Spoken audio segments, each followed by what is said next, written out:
আওয়ামী লীগের কার্যক্রম নিষিদ্ধের প্রজ্ঞাপন জারির প্রেক্ষিতে এবার দলটির নিবন্ধন স্থগিত করেছে নির্বাচন কমিশন। এর ফলে প্রথমবারের মতো কোনো নির্বাচনে অংশ নিতে পারবে না দলটি। রাতে নির্বাচন কমিশন ভবনের সংবাদ সম্মেলনে একথা জানান ইসির সিনিয়র সচিব আক্তার আহমেদ। বলেন, ইসির সিদ্ধান্ত অনুযায়ী আওয়ামী লীগের নিবন্ধন স্থগিত করে গেজেট প্রকাশ করা হয়েছে। এর আগে সন্ধ্যায় প্রধান নির্বাচন কমিশনার এএমএম নাসির উদ্দিনের কক্ষে এই সংক্রান্ত বৈঠক অনুষ্ঠিত হয়। বৈঠকে সিইসি সহ নির্বাচন কমিশনার আনোয়ারুল ইসলাম, আব্দুর রহমানেল মাসুদ, সিনিয়র সচিব আক্তার আহমেদ এবং সংশ্লিষ্টরা উপস্থিত ছিলেন।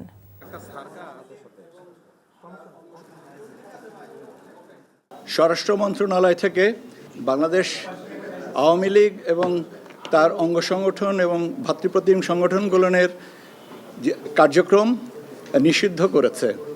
তার ধারাবাহিকতায় ইলেকশন কমিশন সিদ্ধান্ত নিয়েছে যে আওয়ামী লীগের নিবন্ধন স্থগিত করা হলো। সেই অনুযায়ী আমরা আজকে গেজেট নোটিফিকেশনটা জারি করেছি।